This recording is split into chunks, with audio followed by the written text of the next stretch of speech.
Salut les secondes, c'est parti pour la première vidéo YouTube. Alors, on attaque le chapitre 2. Je vous rappelle qu'on est toujours dans le thème 2, tout ce qui tourne autour du mouvement. Le chapitre 1, on a revu comment caractériser un mouvement, un référentiel, une trajectoire, une vitesse. Dans le chapitre 2, on va modéliser des interactions par des forces.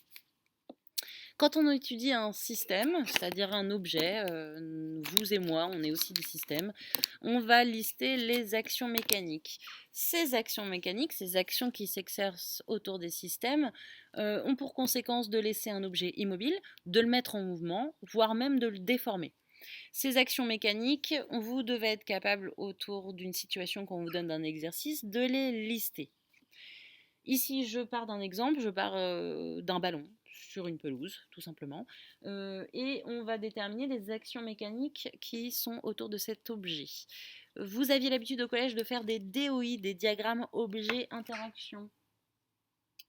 Ce n'est plus obligatoire à votre niveau, mais on peut partir de ça déjà pour que ça soit un peu plus concret. Si notre système étudié, c'est le ballon. Les actions mécaniques, qu'est-ce qui est en action sur ce ballon immobile? Ici, en action immobile, on a eu déjà bien le sol, hein. La pelouse. La pelouse est en action. Elle a une force de résistance sur ce ballon. Elle va le tenir.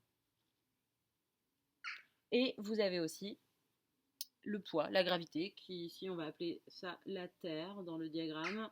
Ici, donc c'est bien la gravité de la Terre qui va attirer le ballon vers lui, le centre de la Terre. Donc on différencie deux sortes d'actions mécaniques, les actions mécaniques de contact et les actions mécaniques de distance.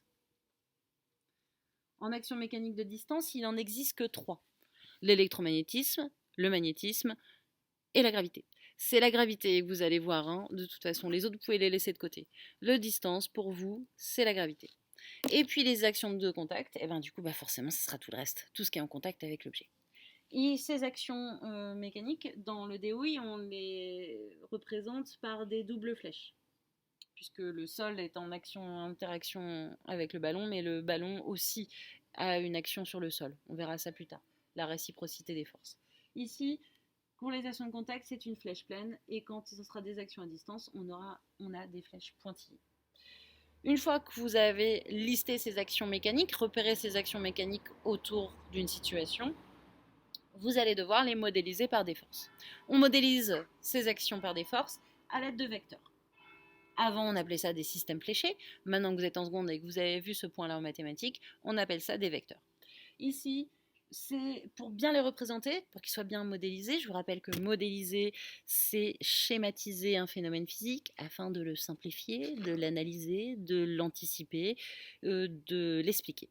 Ici, on les caractérise par 4 points pour que votre modélisation soit efficace. Déjà, le point d'application. Le point d'application, très concrètement, c'est le départ de votre vecteur.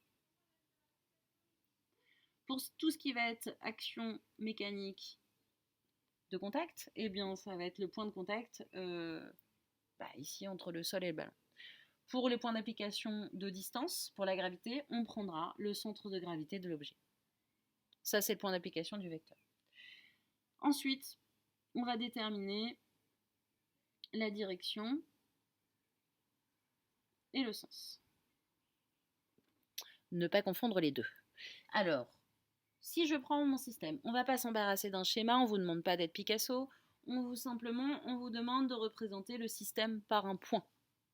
Ça tombe bien, comme ça notre point d'application, il est déjà déterminé. La direction et le sens.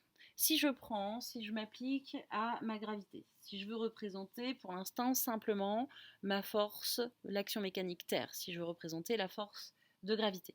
Cette force de gravité, forcément, tout objet sur Terre, elle est attiré de façon verticale vers le centre de gravité. Donc, elle sera forcément comme ça. Donc, j'ai déjà mon corps de ma flèche, c'est ma direction. Mon sens, ici, dans ma direction, je pourrais très bien avoir deux sens, vers le haut ou vers le bas. Et dans une gravité, on sait très bien que c'est vers le bas. Donc la direction, la verticalité, le sens, vers le bas. Et on va ajouter ça à la valeur.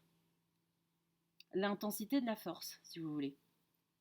Cette valeur, je vous rappelle qu'elle s'exprime en newton. Newton de symbole N. Alors concrètement ici pour l'instant on n'a pas à calculer, ça va venir. Et par contre sur un dessin comme ça, on peut vous demander, on peut vous dire par exemple que cette force ici on vous dit qu'elle vaut 10 newtons, c'est à peu près l'intensité de gravité de la Terre. Et vous avez ici, on vous donne dans l'exercice, on vous dit de représenter, de modéliser cette force en respectant une échelle. Et l'échelle, elle est de 1 cm égale 2 newtons. Donc, si pour modéliser la force, point d'application, direction, sens, valeur. Et mon échelle, forcément, si ça vaut 10 newtons et que 1 cm vaut 2 newtons, la flèche devrait avoir une longueur de 5 cm.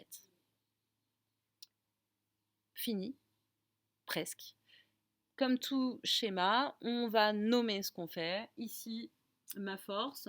Alors comme c'est une force particulière, le poids, soit pour la gravité, on met juste P, comme ça, et tout le monde comprend. C'est la gravité, c'est le poids. Vous la retrouvez dans pratiquement tous les dessins. Et vous avez aussi, on peut dire aussi que c'est la force.